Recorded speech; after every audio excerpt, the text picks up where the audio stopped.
नमस्कार। आज हम लोग कक्षा 6 पृथ्वी और हमारा जीवन का चैप्टर 1 हमारा सौरमंडल के बारे में अध्ययन करेंगे, जिसमें से आज हम लोग 4 टॉपिक को कवर करेंगे। बाकी टॉपिक को अगले वीडियो में हम लोग देखेंगे, जिसमें से आज हम लोग नक्षत्र के बारे में जानेंगे और सौरमंडल के बारे में जानेंगे। जैसा कि हमारे चैप्टर का नाम भी है सौरमंडल, और ग्रह के बारे में जानेंगे, उपग्रह के बारे में जानेंगे। तो नक्षत्र मंडल के बारे में हम बात करते हैं। तो आप लोग जैसे रात को देखते होंगे आसमान की तरफ, जिसमें से अनेकों तारे दिखाई देते होंगे, जिसमें से कुछ तारे मिलकर विशेष आकृति भी बनाते होंगे। तो उन आकृति जो अनेक तारे मिलकर बनाते हैं उसे नक्षत्र मंडल कहते हैं। और सबसे आसानी से पहचान में आने वाला नक्षत्र मंडल है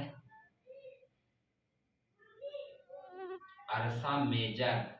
अर्सा मेजर या फिर इसको बिग बेयर भी कहते हैं। Big bear. तो खगोल शास्त्रियों ने ऐसा अनुमान लगाया है कि जो हमें दिखाई पड़ते हैं लगभग 88 नक्षत्र मंडल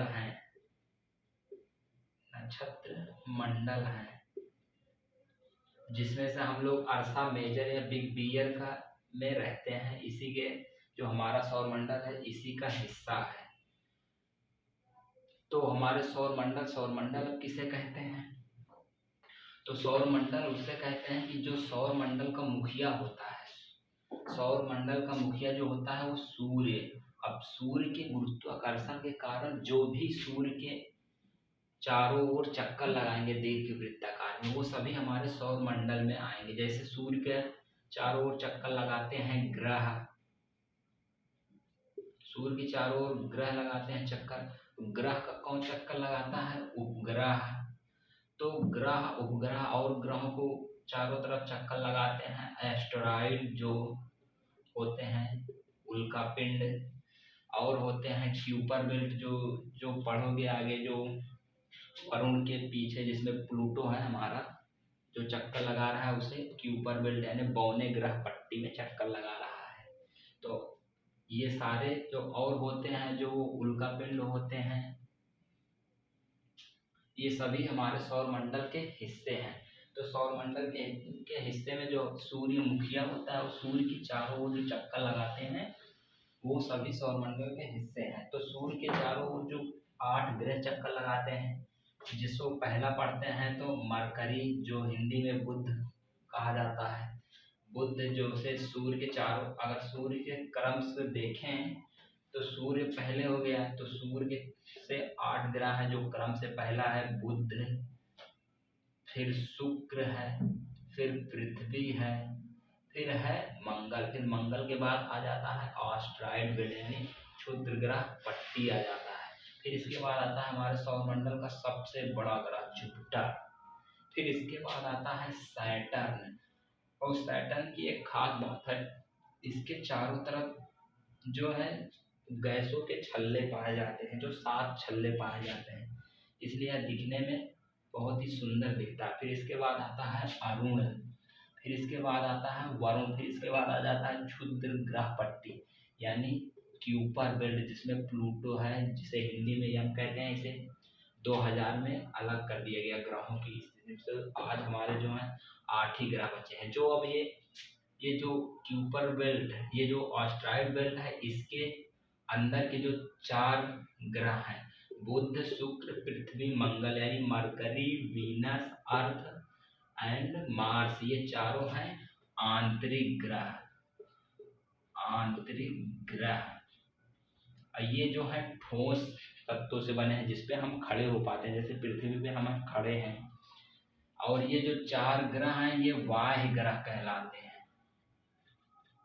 वाह्य ग्रह ये जो है गैसों के बने हैं, ये दोनों तो गैसों के बने हैं, ये दोनों हैं बर्फ के टुकड़े हैं, बर्फ की तरह जमे हुए हैं। और ये दोनों जो है शुक्र और अरुण, ये दोनों जो हैं अपनी कक्षा से उल्टे दिशा में चक्कर लगाते हैं, जो घड़ी के विपरीत दिशा में इस साइड चक्कर, और जो बाकी है इस साइड से चक्कर लगाते हैं घड़ी की दिशा में। सूर्य के चारों ओर दीर्घवृत्ताकार में कक्षा में चक्कर लगाते हैं। तो जो सबसे ज़्यादा उपग्रह पाए जाते हैं, अब उपग्रह की बात करते हैं तो सबसे ज़्यादा जो उपग्रह पाए जाते, जो ग्रह हैं तो 8 हो गए। फिर इसके बाद जो है उपग्रह के बारे में पढ़ते हैं। तो उपग्रह वो होते हैं जो किसी ग्रह के चारों ओर चक्कर लगाते हुए सूर्य के भी चारों ओर चक्कर लगाते हैं। जैसे हमारी पृथ्वी है, पृथ्वी का एकमात्र उपग्रह है जिसको हम लोग रोज देखते होंगे।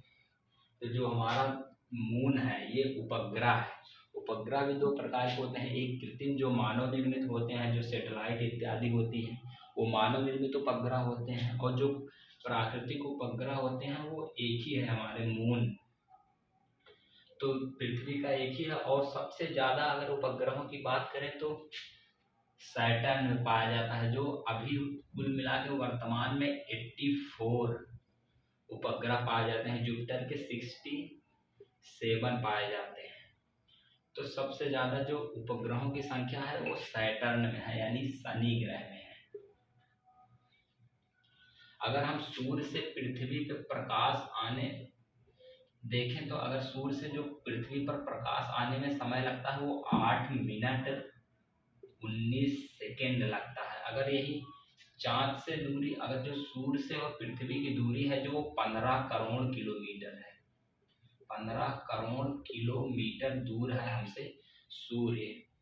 और जो चाँद से और पृथ्वी की दूरी है वो 8,84,400 किलोमीटर दूरी है। यहाँ से प्रकाश को आने में सिर्फ 1.3 सेकंड लगते हैं, यानी 2 भी सेकंड नहीं लगते हैं, क्योंकि इसकी दूरी 8,84,400 किलोमीटर मात्र है। तो हम लोग नक्षत्र मंडल के बारे में, नक्षत्र मंडल वो होते हैं जो तारों के समूह होते हैं। सबसे आसानी से पहचान में आने वाला नक्षत्र मंडल जो है वो है अर्सा मेजर या बिग बेयर जिसे कहते हैं, जिसका हिस्सा है सप्तऋषि, जो 7 तारों का समूह है, जिससे हम ध्रुव तारे की पहचान करते हैं। जैसे ये सप्तऋषि है, अब सप्तऋषि के बारे में बता देते हैं। तो सप्तऋषि जो है वो 7 तारों का समूह, इसी कतार से दिखते हैं 7 तारे, जिसके 2 तारे जो हैं वो सब उत्तर ध्रुव की ओर इशारा करते हैं, सप्तऋषि की पहचान कराते हैं। तो ये है सप्तऋषि, 7 तारों का समूह जिसके हम हिस्सा है, इसमें से हमारा। तो अब सौर मंडल के बाद, सौर मंडल वो होता है जो हमारे सौर परिवार के हिस्सा होते हैं, यानी सूर्य के चारों ओर जो इसकी गुरुत्वाकर्षण में चारों ओर चक्कर लगाते हैं वो सभी, चाहे ग्रह हो, उपग्रह हो, पुच्छल तारा हो या क्षुद्र ग्रह हो, ये सभी हमारे सौर परिवार के हिस्सा है, जो मिलकर सौर मंडल का निर्माण करते हैं। और जो सूर्य के चारों ओर चक्कर लगाते हैं वो ग्रह कहलाते हैं, और जो ग्रह के चारों ओर चक्कर लगाते हैं वो उपग्रह कहलाते हैं। तो इनके बारे में आज हम लोगों ने अध्ययन किया। बाकी इसके आगे चैप्टर से नेक्स्ट वीडियो में हम लोग चर्चा करेंगे। ओके।